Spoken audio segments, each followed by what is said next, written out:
Merci d'écouter la radio nationale du Mali. Il est 13 h à Mopti et partout au Mali.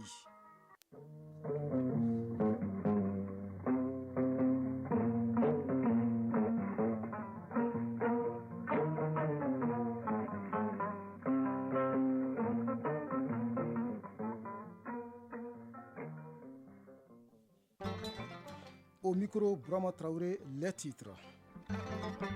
L'autorité de protection des données à caractère personnel est désormais rassurée quant à la sécurité de la nouvelle carte biométrique. C'est la conclusion d'une mission qu'elle vient d'effectuer à la société en charge de la confection du document.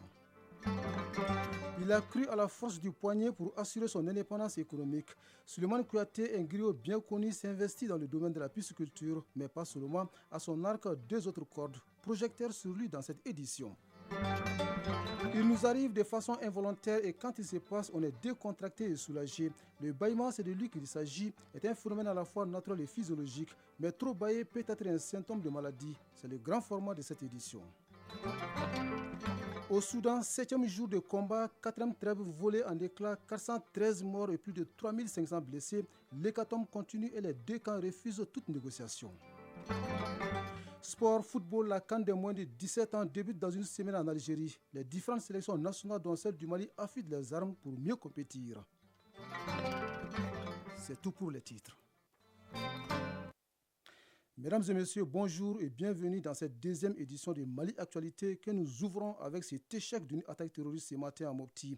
Les forces du Mali ont voulu s'attaquer à l'aéroport de la ville, mais c'était sans compter sur la détermination des forces armées maliennes. Elles ont été stoppées net dans leur progression par les drones de l'armée. 3 véhicules remplis d'explosifs ont été détruits. L'énorme déflagration a causé l'effondrement des maisons environnantes. Dans leur fuite, les enseignants ont abandonné un autre véhicule pick-up. Le gouverneur de région, le colonel-major Abbas Damélé, était tout à l'heure sur les lieux de l'incident pour constater les dégâts. Auparavant, le chef de l'exécutif régional s'était rendu à l'hôpital Somino Dolo de Mopti pour s'enquérir de l'état des blessés. Nous y reviendrons dans nos prochaines éditions avec Oumar Maïga. Vous le savez déjà, la carte biométrique nationale remplace désormais la carte d'identité nationale et même la carte NINA. Cette nouvelle carte dont la distribution a commencé comporte-t-elle des mesures de sécurité? L'autorité de protection des données à caractère personnel a voulu avoir le cœur net. C'est pourquoi elle vient de dépêcher une mission au siège de la société dermatologue en charge de la confection de la nouvelle carte biométrique. Les conclusions de cette mission dans ce compte rendu signé Awama Kamara. Le rêve devient une réalité. La carte biométrique nationale remplace la carte d'identité nationale, la carte NINA, numéro d'identification nationale, pour une durée de 5 ans. Comportant des données personnelles et sensibles, elle servira également de carte d'électeur.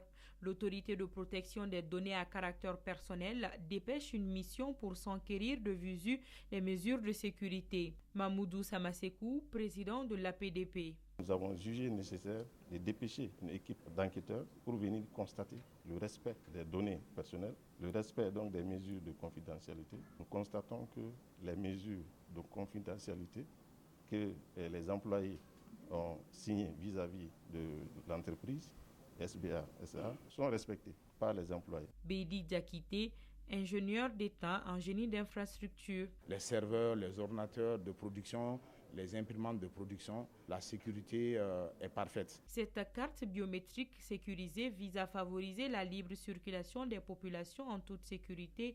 Colonel Mamadou Sougouma, conseiller technique au ministère de la Sécurité et de la Protection civile. Le chef de mission nous a notifié qu'il peut dire avec beaucoup de certitude que la société qui a la charge de la confection de nos cartes nationales d'identité biométrique respecte à tout point de vue les données à caractère personnel.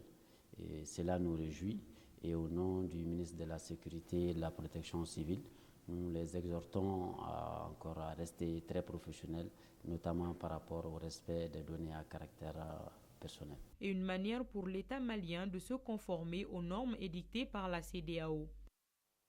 Un dysfonctionnement de plusieurs années ainsi corrigé par les autorités de la transition, de quoi réjouir également les membres du conseil d'administration de l'Institut Polytechnique Rural de Formation et de Recherche appliquée IPR-IFRA de Katibogo.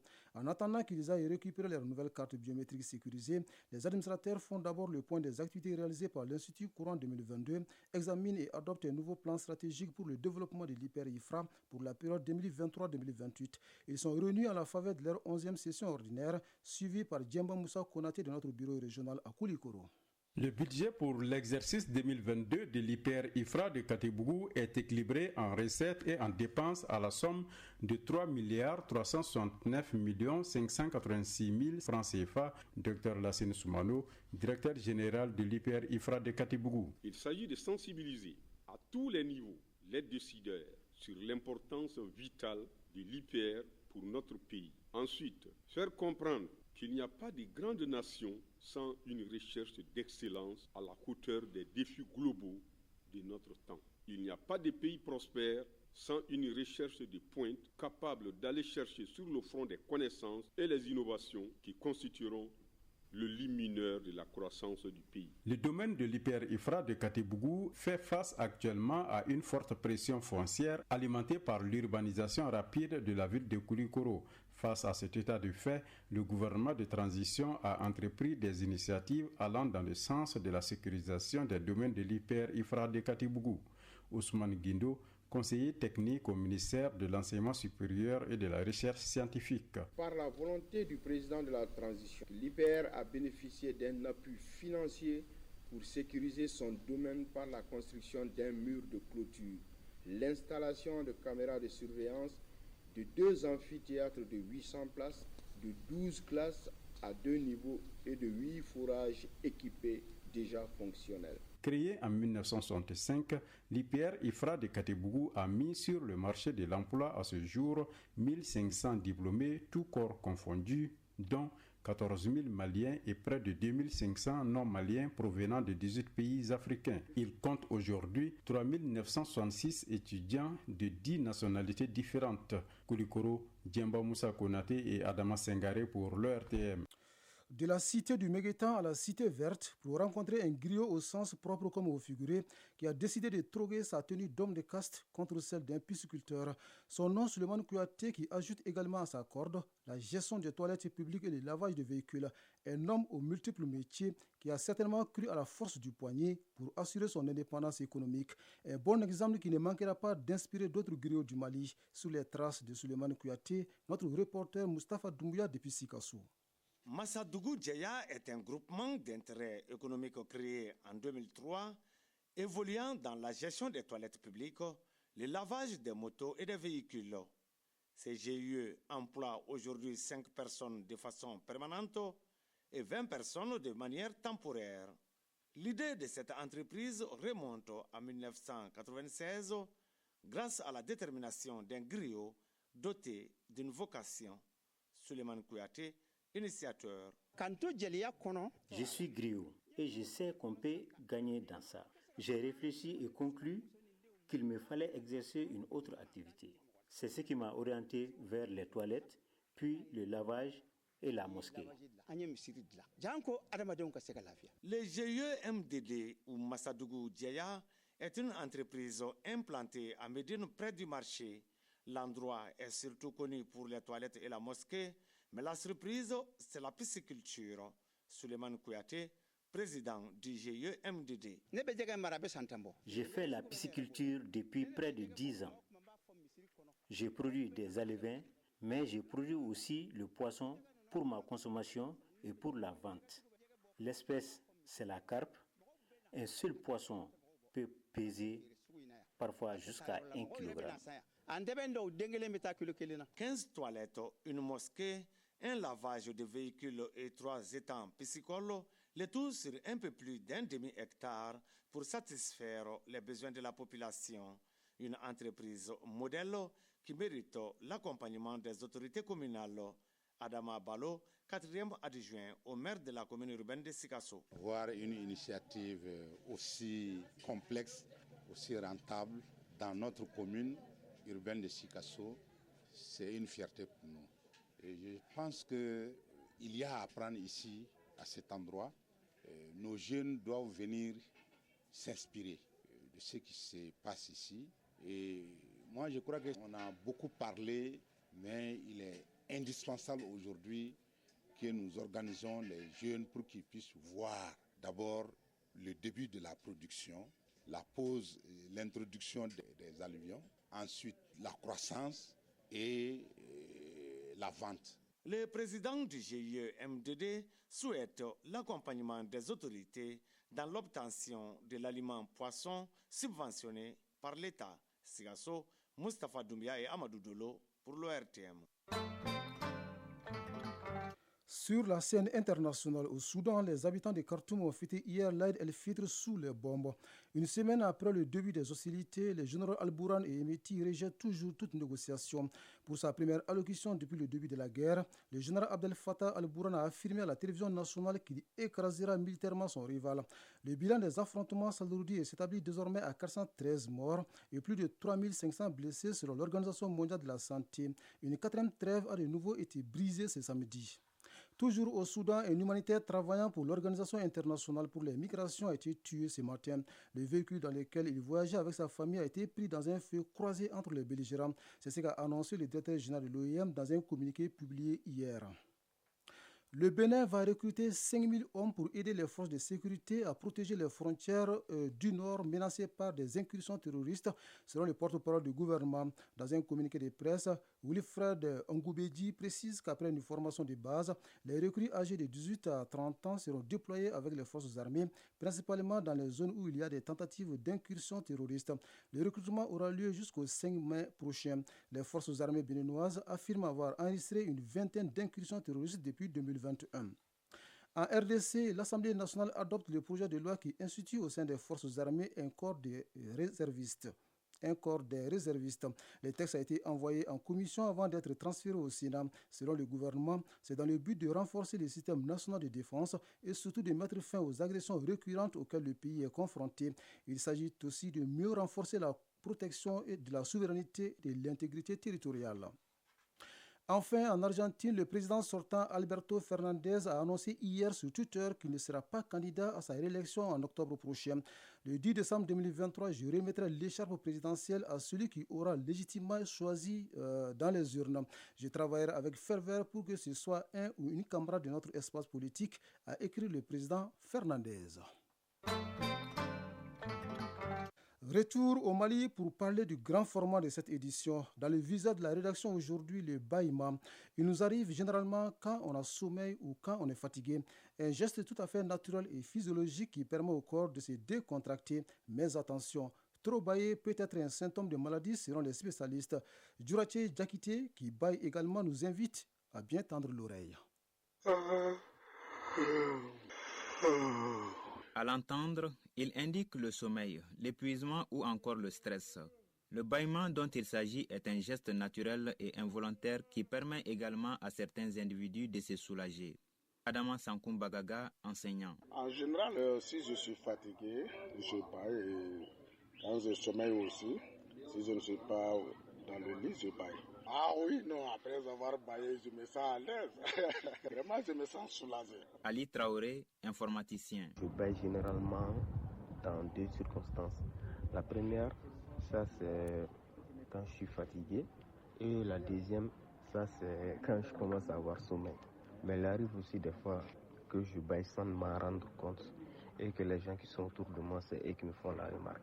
Quand je baille, après ça, je ressens une joie qui est certes éphémère, mais une joie quand même. Ce n'est pas seulement le sommeil et la fatigue qui sont à l'origine du bâillement.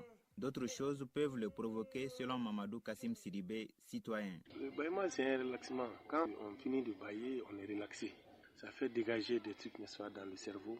On est un peu à l'aise. On cherche à trouver, n'est-ce pas, de l'oxygène pour alimenter quelque chose qui est dans le cerveau. C'est pour essayer, n'est-ce pas, d'oxygéner le cerveau. Pour Dr Nuhum Barkina Dosso, médecin au CSCOM de Yirimadjo, c'est l'exacerbation de la température au niveau du cerveau qui serait à l'origine du bâillement.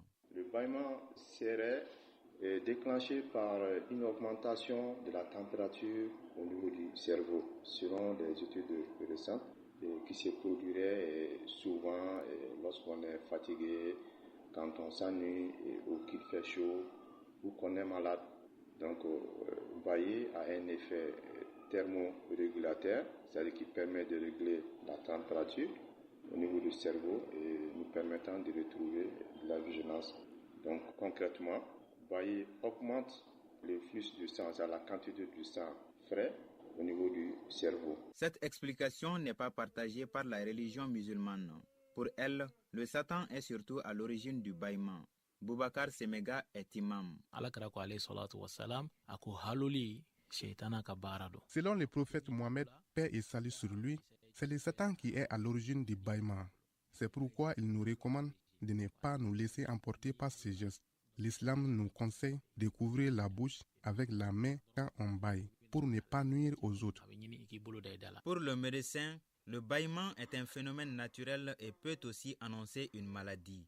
Dr Nuhum Barkina Dosso est médecin au CSCOM de Yirimajo. Je dirais trop de bâillement aujourd'hui ne peut pas être classé comme une maladie. Cependant, quand le bâillement devient excessif, il peut aussi accompagner des maladies telles qu'une migraine, un accident vasculaire cérébral, une hypertension intracrânienne, parfois une tumeur au cerveau. Si bailler est naturel, le faire avec modestie est surtout conseillé, car bailler largement peut engendrer le décrochage de la mâchoire. Oumou Isaac Diagne est témoin du cas de son défunt cousin. C'était pendant un mois du Ramadan. Moi et mon cousin Drissa étions partis prier à la mosquée. Soudainement, il est retourné à la maison avant même la fin de la prière. Je me demandais ce qui lui était arrivé. Après, on est parti trouver que sa mâchoire est décrochée suite à un bâillement. Mon père a fait quelques astuces et sa mâchoire est revenue à sa position initiale. Docteur Nuhum Barkina Dosso, médecin au CSCOM de Yirimajo. Attention, parce que bailler de façon excessive peut entraîner souvent une luxation de la mâchoire, ce que nous rencontrons fréquemment dans nos boxes de consultation. Bailler de façon excessive peut entraîner une fracture de l'apophyse thyroïdienne et même une fracture de la première côte cervicale. Quand c'est une luxation de la mâchoire, justement, il y a des techniques pour remettre ces mâchoires à leur place. Et si c'est des cas de fracture aussi, nous avons aujourd'hui des spécialistes, des chirurgiens maxillofaciaux qui peuvent prendre cette fracture en charge. Ce phénomène physiologique est diversement apprécié dans la société. Constat fait également par Yacouba Dogoni, sociologue. Et parfois, le bâillement peut être interprété de plusieurs manières selon les individus. Par exemple, si vous baillez dans certains endroits, les gens ont tendance vraiment à vous haïr, à ne pas apprécier ces gestes-là, tout simplement parce que les gens sont souvent sensibles ou insensibles à ces genres de gestes. Donc, le fait que une personne baillant en public vraiment attire l'attention ou le regard des autres qui sont autour de lui. Il se peut aussi que la personne qui est en face de vous n'apprécie pas ces gestes.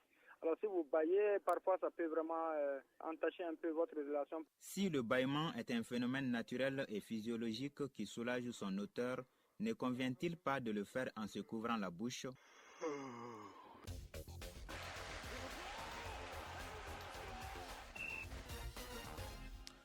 Sport, football, le coup d'envoi de la CAN des moins de 17 ans sera donné le samedi prochain en Algérie. Les équipes nationales qualifiées, dont celle du Mali, se préparent activement. Toujours en football, la Ligue des champions d'Afrique se poursuit aujourd'hui avec 3 matchs au programme. La synthèse de l'actualité sportive porte la signature de Bemba Sibi. Les demi-finales du tournoi IHF Zone 2 se tiennent cet après-midi au Palais de Sport Salamata Maïga. Les affiches sont Sénégal-Maroc et Guinée-Conakry-Cap-Vert. Les vainqueurs de ces rencontres se retrouveront demain dimanche 23 avril pour les finales. L'espoir de voir le Mali remporter au moins une médaille s'est envolé vendredi soir à l'issue de la dernière journée des matchs de groupe. En effet, le Mali a été éliminé de la course pour les demi-finales chez les juniors, aussi bien que chez les cadettes. Pour l'honneur, les juniors filles tenteront de gagner le match pour la 5e place aujourd'hui face à la Sierra Leone. Du football à présent, la CAN des moins de 17 ans approche à grands pas et les équipes qualifiées sont en train d'aiguiser leurs armes. L'équipe nationale U17 du Mali est à Rabat au Maroc où elle affûte ses armes également avant le début de la compétition. Cette préparation des Aiglonnets du Mali au Maroc s'inscrit dans le cadre du partenariat entre la Fédération malienne de football et la Fédération royale marocaine de football. La CAN U17 démarre le 29 avril avec la rencontre Algérie-Somalie et prend fin le 19 mai 2023. Les quarts de finale de la Ligue des champions africaine se poursuivent aujourd'hui avec 3 rencontres. Actuellement, les Ougandais du Simba AC affrontent les Marocains du Wydad Casablanca. Les 2 autres matchs sont prévus à 19h temps universel. Al-Ali d'Égypte recevra le Raja de Casablanca et le Mamelodi Sundown d'Afrique du Sud se déplace en Algérie pour affronter le CR Belouizdad. Déjà, l'Espérance de Tunis a fait une bonne opération en s'imposant hier 1-0 sur le terrain de la JS Kabylie. Avant de boucler définitivement cette édition, nous revenons sur l'information principale du jour, celle de l'échec d'une attaque terroriste ce matin à Mopti. Les forces du mal ont voulu s'attaquer à l'aéroport de la ville, mais c'était sans compter sur la détermination des forces armées maliennes. Elles ont été stoppées net dans leur progression par les drones de l'armée. 3 véhicules remplis d'explosifs ont été détruits. L'énorme déflagration a causé l'effondrement des maisons environnantes. Dans leur fuite, les assaillants ont abandonné un autre véhicule pick-up. Le gouverneur de région, le colonel-major Abbas Damele, était tout à l'heure sur les lieux de l'incident pour constater les dégâts. Auparavant, le chef de l'exécutif régional s'était rendu à l'hôpital Somino Dolo de Mopti pour s'inquiéter de l'état des blessés. Nous y reviendrons dans nos prochaines éditions avec Oumar Maïga. C'est ce qui met un terme à cette édition que vous pourrez d'ailleurs retrouver sur www.ortm.ml et sur l'ensemble de nos plateformes digitales grâce à Ségou Traoré qui a assuré la mise en ligne de cette édition. Il y avait aux mallettes Alimata Ouattara et au micro Brahma Traoré. Tout à l'heure, la lecture du communiqué des avis et communiqués avec Moussa Koulibaly pour vous dire qu'il n'y aura pas aujourd'hui du journal interrégional. Passez d'excellents moments en notre compagnie.